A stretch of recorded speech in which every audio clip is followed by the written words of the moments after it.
हाँ जी। हाँ, तो लड़ाई कब होगी? हमेशा जितने भी युद्ध होते हैं वो विचारधारा के युद्ध नहीं होते, क्योंकि विचार युद्ध लड़ने में कॉस्ट पड़ती है पहले, तो कॉस्ट बिल्कुल निकलनी चाहिए ना। फ्री के बिल्कुल अंदर बिल्कुल। कैसे युद्ध लड़ोगे? विचारधारा की लड़ाई है, मतलब ये कौन सी बकवास बात है यार। भाई युद्ध में गोला बारूद लगता है, ध्वस्त होते हैं, इकोनॉमी ध्वस्त होती है, पैसा लगता है, तो पैसा निवेश कौन करो करने वाला है विचारधारा के चक्कर में? तो बिल्कुल लड़ाई जो बिल्कुल। होती है वो ये होती है, भाई तुम्हारा मिनरल हमको खोदने दे, तुम्हारे यहाँ बाजार खोल के हमारी कंपनी को काम करने दे। तो जो देश बोलता है भाई तुम्हारे कंपनी को मैं घुसने नहीं दूंगा, मतलब लड़ाई सारी रिसोर्सेस की रही है शुरू। मिनरल की लड़ाई होती है, मिनरल और जी। मार्केट। जैसे हम्म। मार्केट मतलब, जैसे एक सिंपल एग्जांपल दूंगा उससे समझ लो कि 92 के अंदर पेप्सी कोक आए, उसके पहले जी जी। भारत में कोला बेचता था Thums Up, Gold Spot, Limca, Campa cola. हाँ जी, वो पोस्ट पड़ा था आपका। तो अब कोका कोला और पेप्सी है, इन्होंने बोला हमको आने दे, तो इनको पता है ये दोनों आ गए तो पूरा कोला मार्केट खत्म कर देंगे, तो बिल्कुल। उन्होंने आने दिया, तो बस वो खा गए। अब अगर ये बोलते 91 में मनमोहन बोलता, वित्त मंत्री यही था कि भाई मैं कोला और पेप्सी को नहीं आने दूंगा, तो बस युद्ध लड़ो। अब युद्ध होगा, तो वो युद्ध में निवेश कौन करेगा? पेप्सी और कोक। बिल्कुल बिल्कुल वो बिल्कुल। बोलेंगे ठीक है हम पैसा लगाएंगे, क्योंकि अगर एक बार भारत को तोड़ दिया तो इसमें हम घुस जाएंगे, बाद में हमारा धंधा खड़ा कर लेंगे और पैसा निकाल लेंगे। जी। तो युद्ध ऐसे नहीं होते हैं विचारधारा से युद्ध, मतलब ये इतनी बड़ी बड़ी बकवास ये किताबों में छाप के रखी है कि सारी जनता को इन्होंने उल्लू बना के छोड़ा हुआ है। भाई विचारधारा पे युद्ध, उसको निवेश कौन करेगा यार? बिल्कुल वो मिनरल मतलब मार्केट, या तो मार्केट दिख रहा है कि हाँ ये कंट्री में घुस गए तो मार्केट मिलेगा, तो मार्केट मोनोपोली बनाने के लिए वो जो कंपनी बनाएगी वो निवेश करेगी। और दूसरा बिल्कुल। होता है, वो निवेश से नहीं होता युद्ध, जब तक वेपन मैन्युफैक्चरिंग कंपनियां राजी नहीं हो तब तक पैसे से बिल्कुल। युद्ध नहीं जीता जा सकता। जी। मतलब पैसे से कभी युद्ध नहीं जीत पाओगे। जैसे एग्जांपल है कि इराक के ऊपर, इराक के पास वेपन से इतना, जीता जा सकता हाँ इराक के पास बहुत तेल, बहुत पैसा था, बहुत पैसा था, ठीक है। है। तो जब अमेरिका ने जब युद्ध किया तो वो हार गया ना। बिल्कुल तो भारत पाकिस्तान का युद्ध हुआ तो भारत को लेसर गाइडेड बम चाहिए थे, तो पैसे तो बहुत थे पर लेसर गाइडेड बम तो नहीं था, तो युद्ध हम्म तो लेसर गाइडेड बम से जीतोगे, तो अमेरिका ने जब बम दिए तब जीते। हम्म। तो युद्ध में पैसे का कोई रोल ही नहीं होता कभी, युद्ध बिल्कुल में रोल आएगा वेपन का। बिल्कुल और वेपन मैन्युफैक्चरिंग निवेश कब करेंगे? जब उनको मिनरल लूटने का मौका दिखे। बिल्कुल बिल्कुल। अभी जैसे एग्जांपल है, राजस्थान में एक पूरा इधर का हिस्सा है, थार रेगिस्तान बोलते हैं। अब थार रेगिस्तान है, उसकी जमीन बंजर है, ठीक है, पूरा एक स्टेट की जितना बड़ा इलाका है, और उसमें मिनरल भी नहीं है मान लो, ठीक है, मान लो भाई वहां पे तेल है पर मान लो मिनरल भी नहीं है, तो बस कोई लूटने थोड़ी आएगा, तो कोई युद्ध होना ही नहीं है उस जगह के लिए। अब तो अब भारत में मिनरल बहुत है तो उसकी लड़ाई है।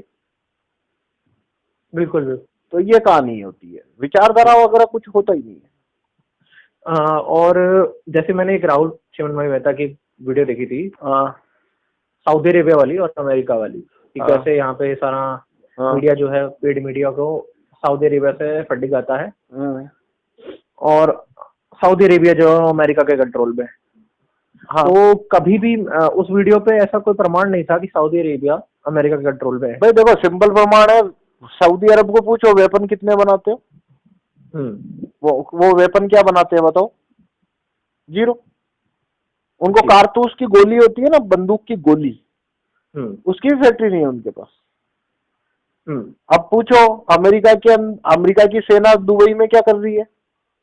सऊदी अरब में अमेरिका की सेना क्यों है?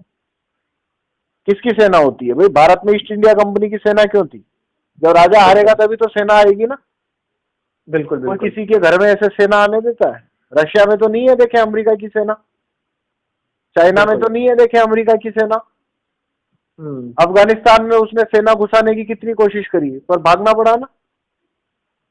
तो किसी बिल्कुल। देश में किसी अन्य देश की सेना जा सकती है कभी? हम्म। तो वहां सेना क्या कर रही है अमेरिका की? तो ये एक कारण है। भाई वो सिंपल एक रीजन होता है हमेशा, कोई वेपन बना रहे हो क्या, बात खत्म। वेपन नहीं बना रहे हो तो फिर तुमको बचने के वेपन कौन दे रहा है? वो कंट्री उस कंट्री का गुलाम होता है, क्योंकि जो देश वेपन नहीं बनाएगा उसको कोई दूसरा देश खा जाने वाला है, एकदम निगल जाने वाला है, तो फिर वो जैसे निगल आज के क्यों नहीं टाइम रहा? पे इंडिया, जैसे इंडिया को चाइना पूरा निगल जाएगा, पर निगल क्यों नहीं पा रहा? क्योंकि अमेरिका पीछे खड़ा है वेपन देने। बिल्कुल। तो अमेरिका का गुलाम है भारत, क्योंकि अगर बॉस ने यानी अमेरिका ने बोल दिया भारत को ठीक है मैं हट गया, तो खत्म। तीसरे दिन चाइना की सेना घुसना शुरू करेगी भारत में। अब तीसरे दिन, 3 दिन से ज्यादा लगने नहीं वाले। बिल्कुल। 3 दिन में भारत खत्म हो गया, क्योंकि अमेरिका और रशिया ने बोल दिया हम वेपन नहीं देते तुमको। इंडिया अगर चाइना के हाथ में जा रहा है या अमेरिका के हाथ में जा रहा है, हाँ तो मैंने एक पोस्ट पढ़ा था कि आपका कि चाइना में हाथ में जाना बेटर है, हाँ क्योंकि चाइना उसकी संस्कृति नहीं बिगाड़ेगा, ऐसा कुछ आपका शायद। हाँ, वो उसका रीजन है। चाइना में क्या है कि चाइना जैसे यूएस जो एलिट है ना, रोकफेलर, रोथशाइल्ड वगैरह, उनका तीनों कंट्रोल लेते हैं वो। एक आर्थिक कंट्रोल लेते हैं, एक सामरिक कंट्रोल लेते हैं और एक धार्मिक कंट्रोल भी लेते हैं वो। 400 साल से उनका ये ट्रैक रहा है। चाइना में क्या है, वो धार्मिक कंट्रोल नहीं लेता। पर जैसे मैंने अभी सुनने में आया है उइगर मुस्लिम्स का, तो वहां पर तो उनको खूब करा जाता है। नहीं देखो, वो वजह धर्म नहीं है, वजह हिंसा है, टेररिज्म। वो हिंसा है। तो हिंसा को डील कर रहा है वो। मुस्लिम से उसको कोई ऐतराज नहीं है चाइना को। देखो चाइना को बेसिकली क्या है, तो देखो चाइना को बेसिकली इससे वो मतलब ही नहीं होता है कि भाई तू मुस्लिम है, तू हिंदू है, वो कहेगा वो धर्म वर्म से मेरे को मतलब नहीं है, मर्जी पड़े जो करो, तुम चाहे जितने ढोल नगाड़े बजाओ, मंदिर जाओ, घंटे बजाओ, मेरे को क्या प्रॉब्लम है। क्योंकि उसके एजेंडे में वो आता नहीं है कि भाई मेरे को धार्मिक नियंत्रण, मतलब मेरे को अपना धर्म फैलाना, वो उसके पास में एजेंडे की लिस्ट में नहीं है। तो वो बोलता है भाई तुम कौन सा धर्म मानते हो, उसको छोड़ो, मेरे को मिनरल दे दो, बाजार दे दो, बात खत्म करो। बाकी तुमको क्या कि तुम्हारे मंदिर चलाने हैं, तुमको तुम्हारा चर्च चलाना है, तुमको तुम्हारा मस्जिद चलानी है, चलाते रहो, मेरे को कोई उससे लेना देना। पर अगर हम पर्टिकुलरली रॉथशाइल्ड पे जाएं, तो अगर रोकफेलर, मेन रोकफेलर। अच्छा, रॉथशाइल्ड उसके नीचे आता है, डरा। हाँ, क्योंकि जो वेपन मैन्युफैक्चरिंग का कंट्रोल जितना रोकफेलर के पास है, तेल कंपनी और वेपन का, रोथशाइल्ड के पास में, मतलब रोथशाइल्ड के पास में भी है, पर रोकफेलर इज सुपीरियर देन रोथशाइल्ड। मतलब रोथशाइल्ड के पास में बैंकिंग पूरा है, बैंकिंग बिजनेस है, उसमें उसका मोनोपोली है रोथशाइल्ड का। वेपन मैन्युफैक्चरिंग में भी उसका, रोथशाइल्ड का बहुत बड़ा होल्ड है, तभी वो बैंक थोप पाता है। पर रोकफेलर है, उसका मेनली इन्वेस्टमेंट है वो वेपन के अंदर है, तो उसको तो, मतलब रोकफेलर अपने आप में ज्यादा खतरनाक है। बिल्कुल। और ये दोनों मिलके काम करते हैं, इसलिए वो ताकत मिलके ही है दोनों में। वैसे ये इन्फॉर्मेशन आपको मीडिया पे भी अवेलेबल हो जाती है नॉर्मली? हाँ, वो सब मीडिया, मतलब देखो ये इन्फॉर्मेशन का मैं आपको एक सिंपल रूट देता हूँ। जो इन्फॉर्मेशन आप तक पहुंचाई गई है वो वेस्ट होती है, उसको लो ही मत कभी। नहीं, मतलब मेरे कहने का मतलब है कि जो आप लोग इन्फॉर्मेशन निकालते हो, उसका सबसे बड़ा सोर्स क्या रहता है? पहला तो हम इन्फॉर्मेशन ढूंढते हैं, हम तक नहीं आती है, हम तक जो आती है वो हम लेते नहीं जी। हम पहुंचते हैं इन्फॉर्मेशन तक, और फिर दूसरा लॉजिक, और तीसरा एक्सपीरियंस। जैसे पिछले मैं 92 में पहली बार शाखा जाने लगा, 92 में मैं शाखा में जाने लगा था। 98 से मैं एक्टिव पॉलिटिक्स के टच में आ गया था जी। तो लगातार पॉलिटिक्स को देख रहे हैं, इंटरनेशनल पॉलिटिक्स को पिछले 12-15 साल से लगातार पढ़ रहे हैं, देख रहे हैं जी। तो, और एक ग्राउंड लेवल के ऊपर पॉलिटिक्स में काम करते हैं जी। तो बहुत सारी इंफॉर्मेशन है जो अपने हमारे एल्डर्स हैं, नेता होते हैं, थिंक टैंक्स को भी आती होगी, कांग्रेस के, जिनके सामने आमने सामने बैठ के पॉलिटिक्स डिस्कस होती है, तो वहां से जानकारी मिलती है। थोड़ा खुद ढूंढते हैं, उससे मिलती है, तो आप पढ़ते हैं और कुछ लॉजिक जी, तो उससे एक हम डिड्यूस कर लेते हैं कंक्लूजन। कुछ नेता ऐसे भी होंगे जो काफी ऑनेस्ट होंगे, बताते होंगे कि हाँ सच में ये रॉकफेलर का, हाँ वो बताते हैं भाई देखो हम तो गुलाम है, हमको आगे से जैसा आदेश मिलता है वैसा ही करना पड़ेगा, वरना टिकट उड़ा देंगे तो हम खत्म हो गए। तो ऐसे करके जानकारियां आती रहती है जी। मेरे पास ही नहीं है, दूसरे जो बीजेपी कांग्रेस के जो नेता हैं या जो काम कर रहे हैं अपने अपने शहरों में, उनको भी ये सब पता होता है, पर वो अपने तक ही रखते हैं। पर वो अगर बोलेंगे तो फिर वो खत्म हो जाएंगे। हाँ, इसलिए वो ये बातें रखते नहीं है। मतलब इसमें देखो एक नई बात ये नहीं है कि हमको ये सब मालूम है जी, ये बहुत लोगों को पता है, पर वो इसको रखते नहीं है बस। जी जी, ये कोई इतनी सीक्रेट इन्फॉर्मेशन नहीं है कि हम निकाल के ले आए, बस हमने इसको देना शुरू कर दिया पब्लिक में। हाँ जी, इसका एक सोर्स तो ये पॉलिटिशियन के थ्रू है। हाँ, पॉलिटिशियन है, दूसरा है मीडिया, विकिपीडिया टाइप। नहीं, मीडिया पेड मीडिया। पर पेड मीडिया में कौन सा मीडिया, जो आपको टीवी और अखबार छाप रहा है वो नहीं। आप खुद जब न्यूज चेक करोगे तो वो सब आपको कई सोर्सेस में मिलना शुरू होगा।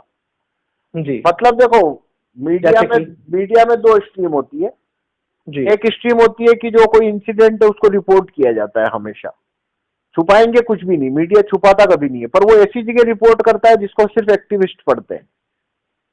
और जो चीज पब्लिक में पहुंचानी होती है ना, बिल्कुल उसको वो हेडलाइन बना के बड़े पैमाने पे एकदम प्रचारित कर। भयंकर रूप से प्रचारित करते हैं। तो वो जो भयंकर रूप से प्रचारित करते हैं उसको हम देख लेते हैं कि भाई हाँ भाई ये तो पब्लिक को मामू बनाने के लिए प्रचार है, और इसके पीछे खबर कहाँ है, तो वो खबर को फिर हम ढूंढ निकालते हैं।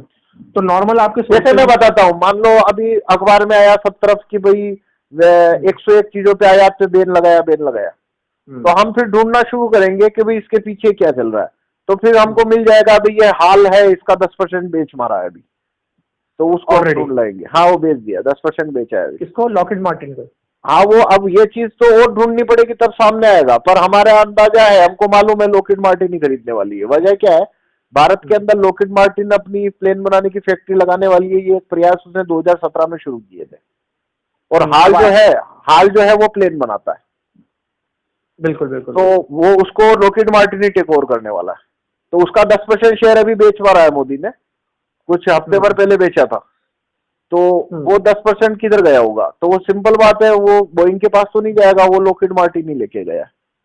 पर वो चीज सामने आना, वो बहुत मेहनत करने से वो चीज कभी मिलेगी आगे चल के, भाई ये लॉकहीड मार्टिन ने टेक ओवर किया था। वरना अभी यही आएगा कि भाई हाँ भाई 10% बेच दिया, किसको बेचा वो इन्फॉर्मेशन ये पब्लिक नहीं करते जल्दी। नहीं वो इजीली नहीं, वो पब्लिक सब करते हैं पर कॉमन पीपल तक नहीं पहुंचाते। मतलब मैं इस पर्टिकुलर इन्फॉर्मेशन की बात कर रहा था कि किसको बेचा वो तो पता ही नहीं लगेगा हमको।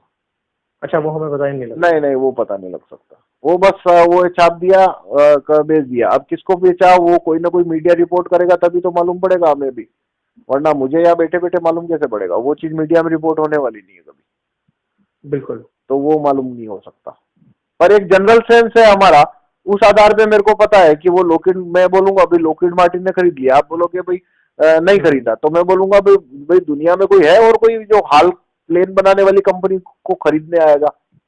बिल्कुल बिल्कुल, कोई है ही ना, जो ऑलरेडी मैन्युफैक्चरिंग का काम होगा भाई वही तो खरीदेगा, और कौन खरीदेगा बताओ? बिल्कुल वही करेगा।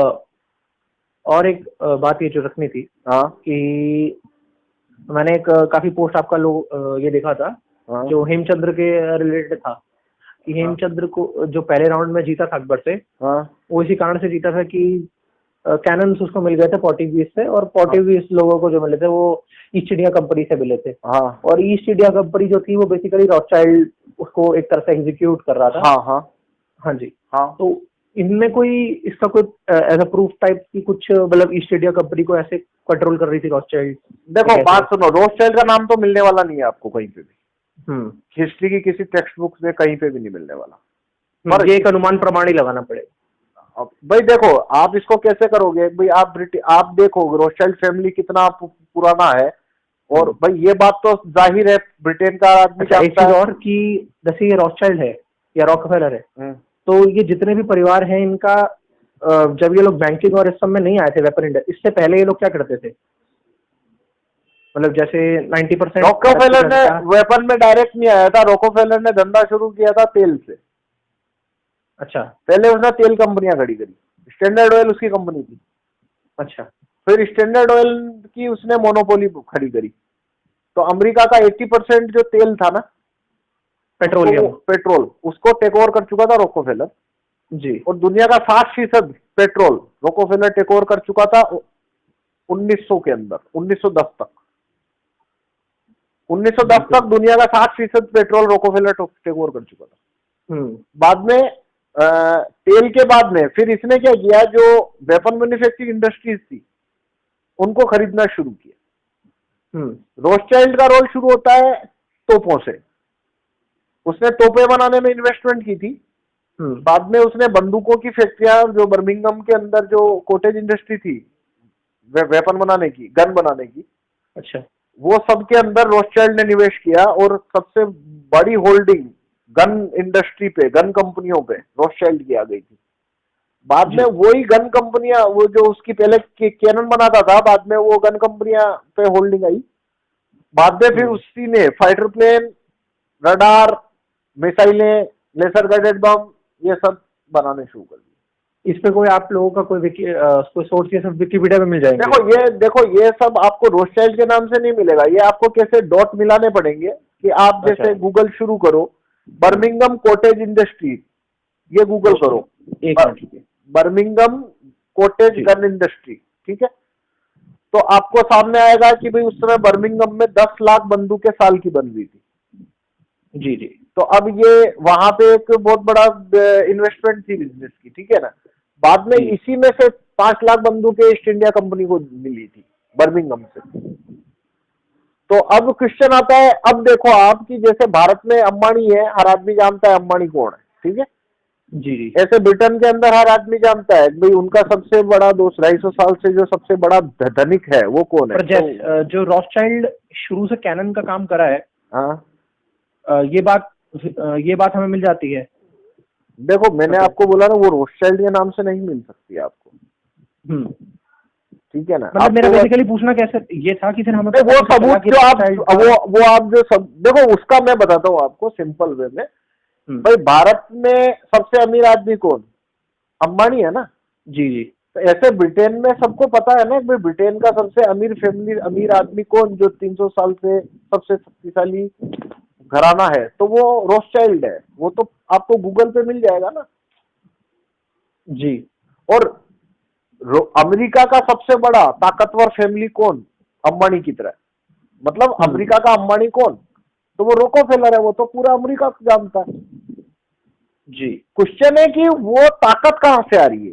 तो वो आप जब बहुत अंदर जाओगे तब पता पड़ेगा आपको कि भाई उनकी ताकत कहां से आती है कि वो अपनी बिजनेस को मोनोपोलाइज कर पाते हैं। तो वो उसका आपको आंसर मिलेगा, वो वेपन मैन्युफैक्चरिंग के ऊपर उनकी होल्डिंग है।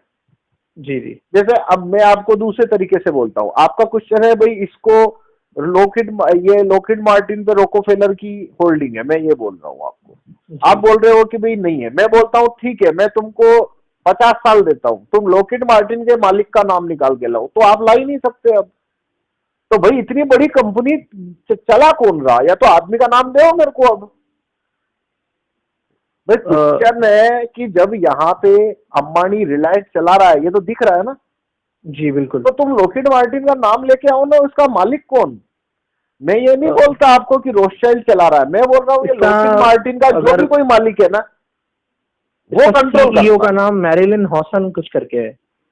मैरिलिन मैंने वो सीईओ ये सब नौकर लोग हैं, बदलते रहते हैं। होल्डिंग पूछ रहा हूँ मैं। आपका मतलब है कि इन्वेस्टमेंट किसने किया? मालिक कौन?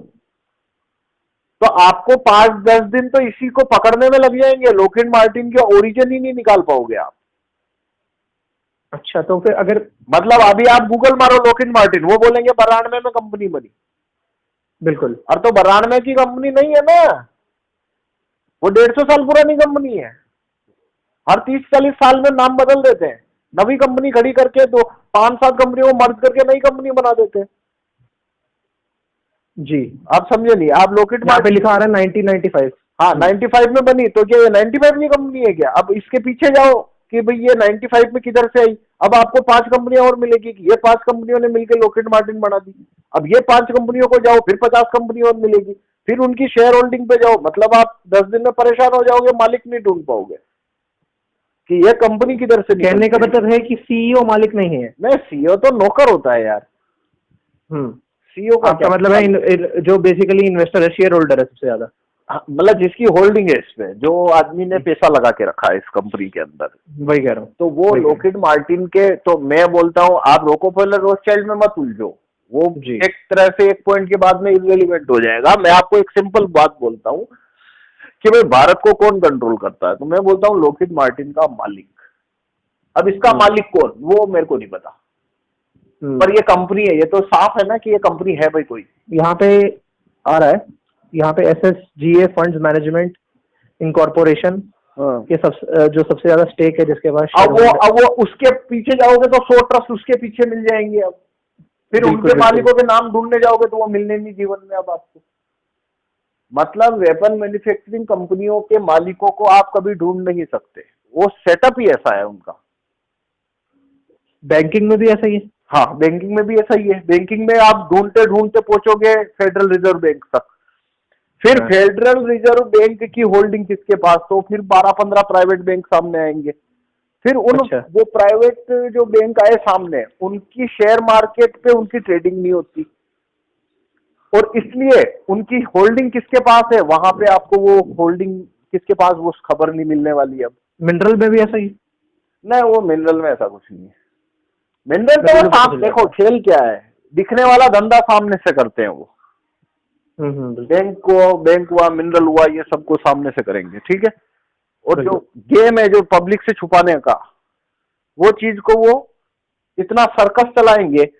कैसे खेलते हैं, एक ट्रस्ट बनाएंगे, फिर एक ट्रस्ट बनाएंगे, फिर एक कंपनी बनाएंगे, फिर एक ट्रस्ट बनाएंगे, फिर उसकी होल्डिंग छुपाएंगे, फिर उनको मर्ज करेंगे, फिर उसको मर्ज करके फिर एक फाउंडेशन बनाएंगे, फिर उस फाउंडेशन के नाम होल्डिंग निकालेंगे, फिर उसको इसमें मिलाएंगे, ऐसे मिला मिलू के कंपनी खड़ी कर लेंगे। बिल्कुल बिल्कुल बिल्कुल। तो अब ये लॉकहीड मार्टिन 95 में जो बनी ना, बिल्कुल, तो ये सीधा प्लेन बनाने लग गई। तो अब मुझे बताओ कि कोई ऐसा होता है कि कंपनी एक प्लेन बनाने लगती है सीधा, वो भी दुनिया का सबसे ताकतवर, ऐसे नहीं होता है।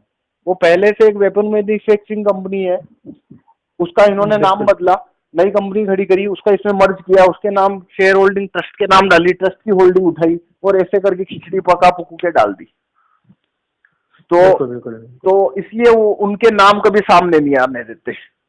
तो रॉकफेलर रोथस्चाइल्ड इश्यू नहीं है, मेरा इश्यू है कि भाई तुम्हारा मीडिया कौन कंट्रोल कर रहा, पीएम को कौन कंट्रोल कर रहा। तो मैं कहता हूँ लॉकहीड मार्टिन का मालिक, अब इसका मालिक कौन है तुम ढूंढ के लाके दिखो।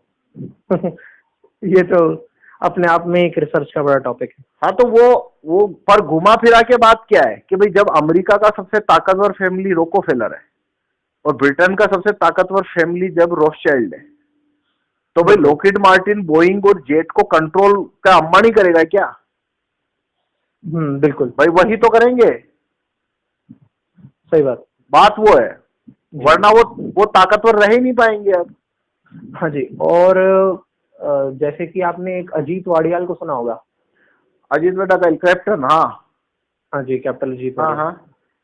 तो उनका कंटेंट आपको क्या लगता है कि सही है या देखो ये आरएसएस के बंदों को? मैं आपको इसमें एक सिंपल लाइन बताता हूँ, उस लाइन पे हर आदमी को तोल लिया करो कि जो आदमी कोई प्रॉब्लम की बात कर रहा है जी, वो आदमी उसके सॉल्यूशन के लिए कौन सा कानून छापना ये बोल रहा है क्या।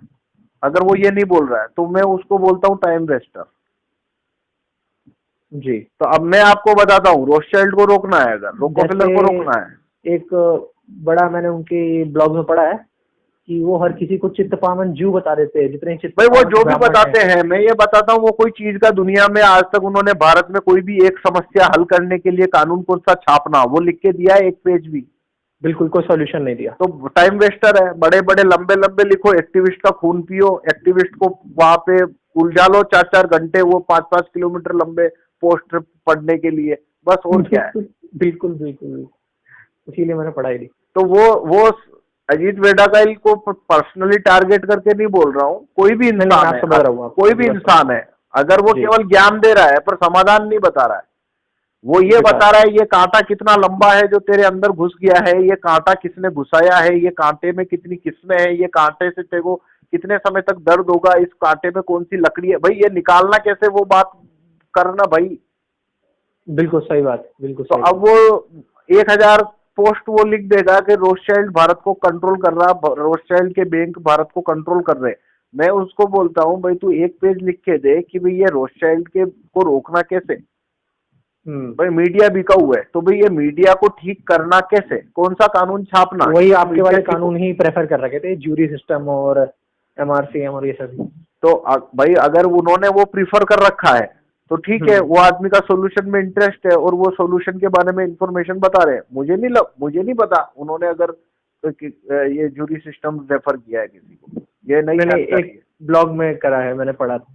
नहीं, वो कब का ब्लॉग है, 4 साल पुराना है क्या?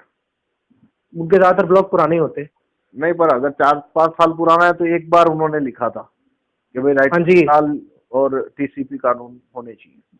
जी जी बिल्कुल बिल्कुल। वो एक बार लिखा, उसके बाद 5 साल में बाद में वापस उन्होंने कभी नहीं लिखा। ठीक है ना? तो ठीक है, मैं ये बोलता हूँ कि कोई आदमी अगर सोल्यूशन पे बात नहीं कर रहा, बिल्कुल। वो ये नहीं बता रहा है कि भाई क्या कानून गैजेट में छापना। भाई मैं आपको एक सिंपल बात बताता हूँ कि हमको उस पर क्यों ज्यादा दिमाग देना कि भाई रोकोफेलर रोथस्चिल्ड कैसे कंट्रोल कर रहे हैं। भाई सिंपल बात करो कि भाई हम उससे कैसे बच सकते हैं, जो बात करो ना यार। बिल्कुल वो बिल्कुल वो बिल्कुल। वो तो कानून से ही होगा।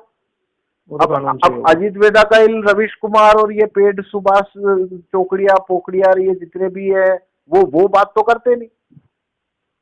बिल्कुल सही बात। वो तो बात टोटल वेस्ट हो गई ना यार। बिल्कुल भाई बिल्कुल रवीश बिल्कुल। कुमार है, वो हर चौथे पांचवें दिन आके चिल्लाता है कि भाई मीडिया गोदी हो गया। तो भाई कानून कौन सा छापना है कि मीडिया ठीक हो जाए, वो बोलना यार। टीवी बंद कर दो, खुद तो भी तो वो टीवी पे फालतू आते बातें करता है, फिर टीवी बंद कर दो। भाई टीवी बंद हैं। करके काम चलता तो 200 साल से दुनिया इससे छुटकारा नहीं पा लेती, इस ताकत से, मीडिया की ताकत से। भाई देखो जी जी बिल्कुल मीडिया सही को, बात। मीडिया मत देखो, ये क्यों बकवास बात है, क्योंकि मीडिया बहुत सारी ऐसी इंफॉर्मेशन देता है जो हमें चाहिए होती है। बिल्कुल सही बात। तो अच्छा। मीडिया का बाइकआउट नहीं होता कभी। जी जी जी। एक चीज पूछना था कि हाँ, बिटकॉइन और स्टॉक मार्केट में आपका क्या स्टैंड है? वो जीरो स्टैंड है, उसमें अपना कुछ भी राय मशवरा सजेशन सुझाव कुछ नहीं है। वो एक अलग चीज है, पॉलिटिक्स नहीं है वो। जी। तो फिर जो चीज पॉलिटिक्स, जिसकी जड़ पॉलिटिक्स में नहीं है, उसमें फिर अपन, मैं उसमें कुछ अपनी बात सजेशन कुछ रखता ही नहीं। स्टॉक मार्केट है, उसमें भी पॉलिटिक्स नहीं है, और ये है इसमें भी पॉलिटिक्स नहीं है। पूरा पॉलिटिक्स ही है? क्या? आपको कहने का मतलब है कि स्टॉक मार्केट में पूरा पूरा पॉलिटिक्स है? नहीं, मैं कह रहा हूँ उसमें कोई पॉलिटिक्स नहीं है। अच्छा, नहीं है। हाँ, वो एक बिजनेस का सेटअप है, और बिजनेस के अंदर एक बड़ा बिजनेसमैन छोटे बिजनेसमैन को बेवकूफ बनाता है। कहने का मतलब यही है कि तो आपको वो होगा ना, उसको आप रोक नहीं सकते। वो ठीक है, वो पॉलिटिकल प्रॉब्लम नहीं है। कहने का मतलब ये है कि क्या ये सेटअप सही है? यार देखो, धंधा जो होता है ना, उसमें एक आदमी दूसरे को खाएगा, बड़ा आदमी छोटे को खा जाएगा। वो धंधे का नियम है ना यार। उसको क्या ठीक करने जाएंगे, मतलब उसको क्या ठीक करना है? उसको हम अनफेयरनेस खत्म कर सकते हैं। कानून का काम क्या है? अनफेयरनेस खत्म करो।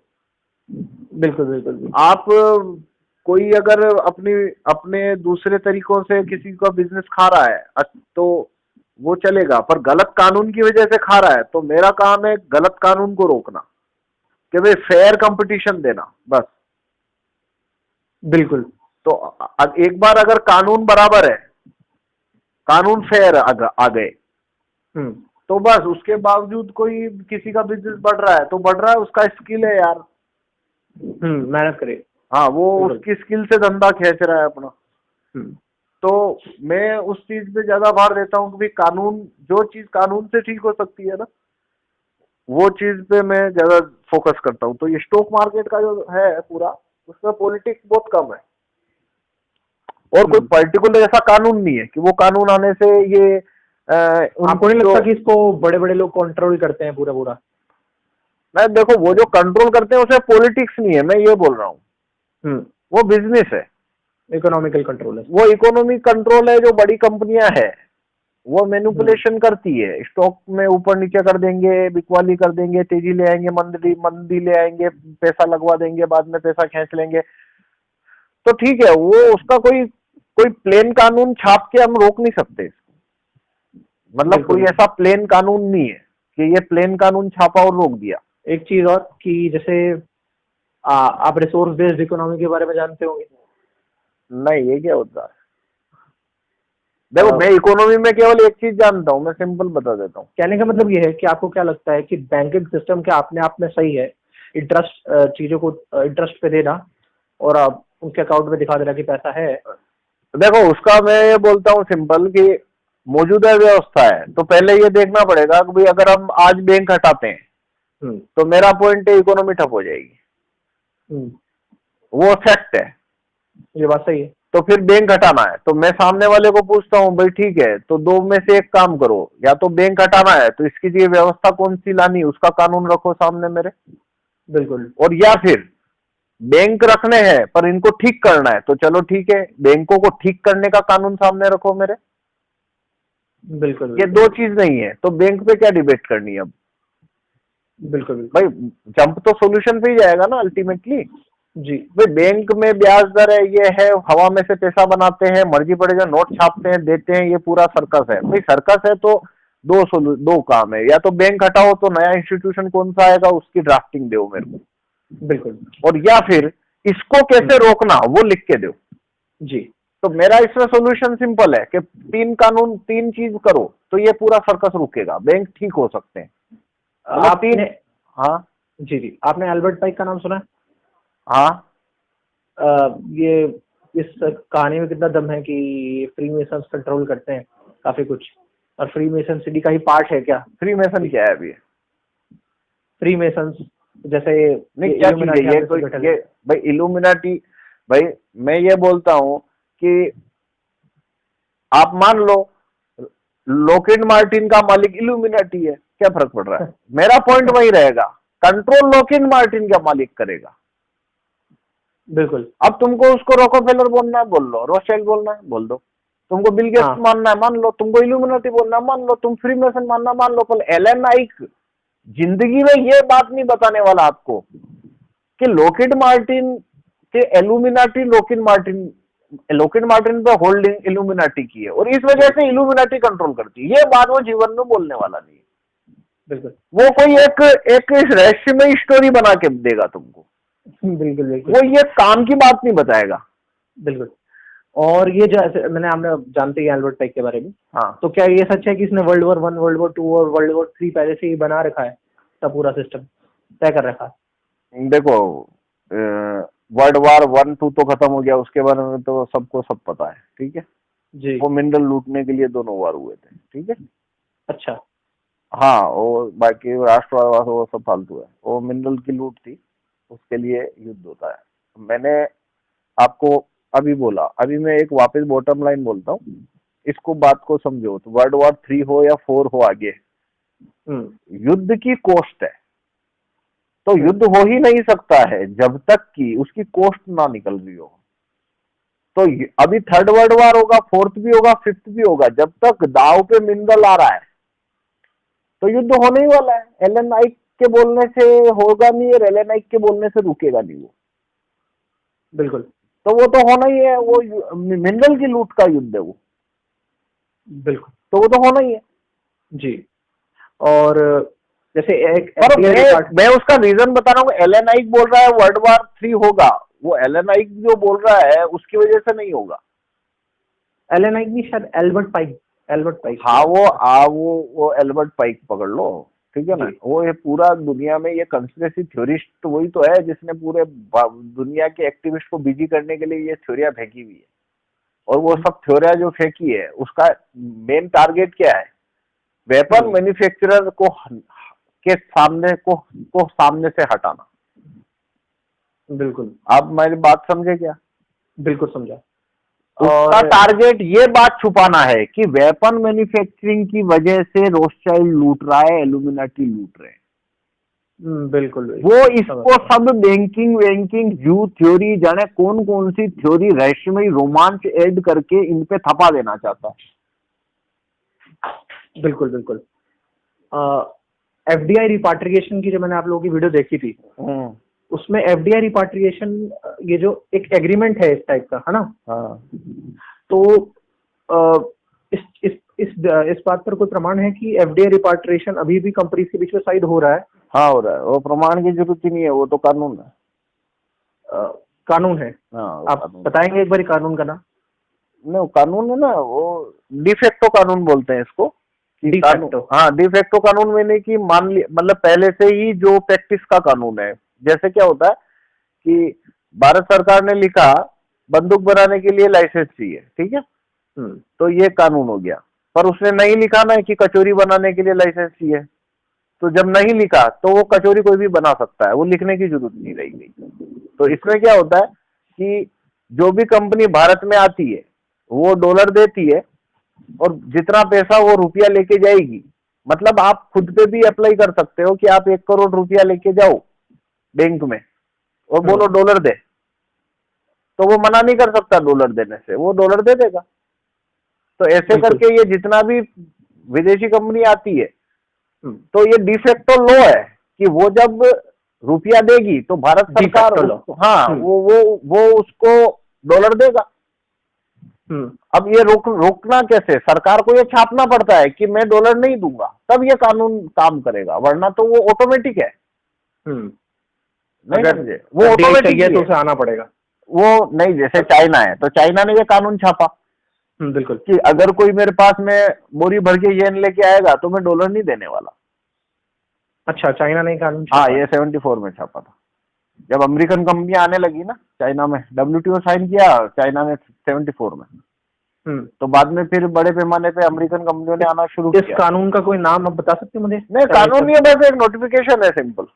अच्छा, ओके। तो वो चाइना ने वहां पे कानून छाप दिया कि भाई इधर तुम जितना भी ये इकट्ठा करोगे उसके बदले में मैं तुम्हें डॉलर देने वाला नहीं हूँ। जितना तुमने मुझे जमा किया है डॉलर, मैं उतना ही डॉलर देने वाला हूँ। तो ये चाइना ने जब तक नहीं लिखा था तब तक उस पर भी लाइबिलिटी थी कि जितना भी येन दोगे उसके बदले डॉलर देने थे। तो उसने ये कानून बनाया कि मैं डॉलर नहीं दूंगा। मतलब है कि भारत सरकार को डॉलर देना ही पड़ता है, अगर बचना है तो ये कानून बनाना पड़ेगा कि हम डॉलर नहीं देंगे। तो देखो, मैं कभी भी रोथस्चिल्ड पे कभी कोई आर्टिकल नहीं लिखा मैंने। अच्छा, मैं रोकोफेलर पे लिखा है। जी, रोकोफेलर का जिक्र मेरे कुछ आर्टिकल में आता है, पर रोथस्चिल्ड पे तो मैंने कोई लिखा ही नहीं। आपको नाम याद है किसका आर्टिकल का? हाँ जी, वो मैनिफेस्टो में देख लेना, उसमें थोड़ा लिखा है एफडीआई की अनुमति क्यों दी जाती है, एफडीआई के कारण नुकसान, उसमें रोकोफेलर के बारे में थोड़ा सा आया है जी। एक आप पढ़ना, मीडिया कोरा पे एक आंसर है मेरा कि क्या मोदी सरकार मीडिया को वश में कर रही है, उसमें मैंने थोड़ा रोकोफेलर पे लिखा है।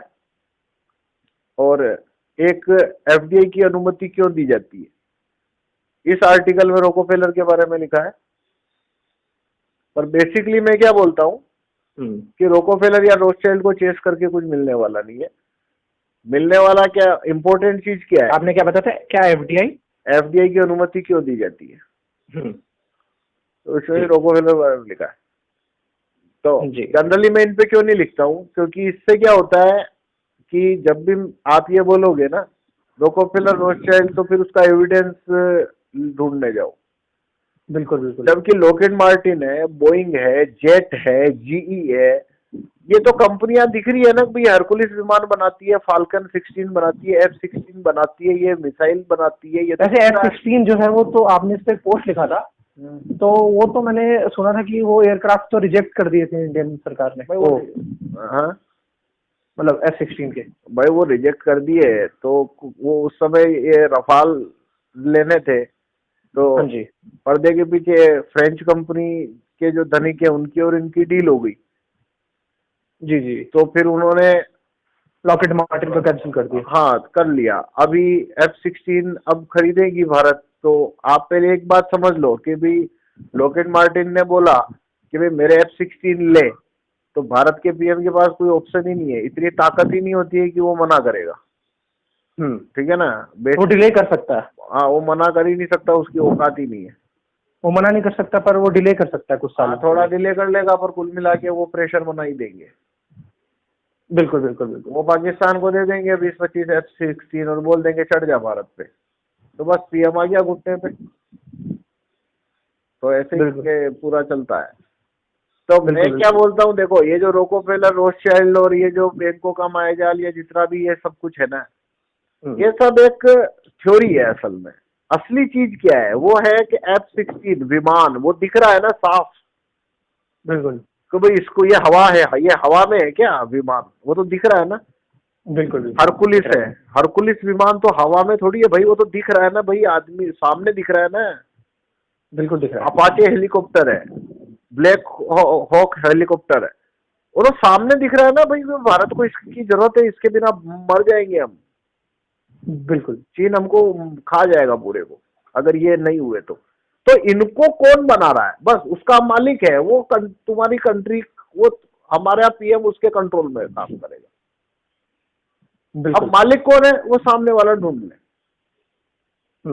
मैं बोलूंगा रोकोफेलर है, फिर वो सामने वाला बोलेगा मेरे को सबूत दो। अरे भाई मैं किधर से सबूत दूं, वो क्या पागल लोग है क्या, जो मालूम पड़ेगा तुमको।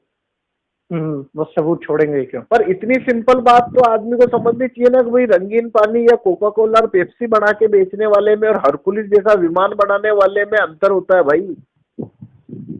बिल्कुल बिल्कुल सही बात। भाई आपको मैगी बना के बेचना तो पतंजलि रामदेव भी बेच देगा, पर टैंक तो नहीं बना सकता ना रामदेव। बिल्कुल। तो भाई जो टैंक बनाता है वो ताकतवर आदमी होता है ना, जो टैंक बनाने की कंपनी चलाता है यार। वैसे रामदेव ने इनके विरोध में एक बार बोला था, पर उसे शांत करा दिया अच्छे से। हाँ वो देखो सब वो तो रामदेव क्या है, फालतू आदमी है वो। देखो एक सिंपल बात है कि जो आदमी कानून कौन सा छापना वेपन मैन्युफैक्चरिंग की, वो बात को इग्नोर कर रहा है, वो सब अल्टीमेटली टाइम वेस्टर है। बिल्कुल बिल्कुल, सॉल्यूशन पे बात नहीं कर। हाँ कि भाई देखो मैं एक सिंपल बात बोलता हूँ, लॉकहीड मार्टिन का मालिक रोकोफेलर है कि रोथस्चाइल्ड है कि बिल गेट्स है, उसको छोड़ो। मैं बोलता हूँ भारत में ऐसे प्लेन बनाने लगो कि लॉकहीड मार्टिन से बढ़िया प्लेन हम खुद बना लेते हैं भाई। बिल्कुल। तो बस हम बाहर आ गए ना उसके कंट्रोल से। बिल्कुल सही बात। हमको एप्पल से बढ़िया कंपनी खड़ी करनी है, हमको फेसबुक से बड़ी कंपनी खड़ी करनी है देश की, हमको गूगल और यूट्यूब जैसी कंपनी खड़ी करनी है खुद की, हमको लॉकहीड मार्टिन जैसी कंपनी खड़ी करनी है, आपको भी जेट जैसी कंपनी खड़ी करनी है। तो अपने आप ही हम इनकी डिपेंडेंसी से बाहर हो जाएंगे ना। आपको भारत का फ्यूचर क्या लगता है अगर ये सब कानून नहीं आते? तो भारत या तो इराक बनेगा या फिलीपींस, और अब तो इराक बनने की संभावना ज्यादा है।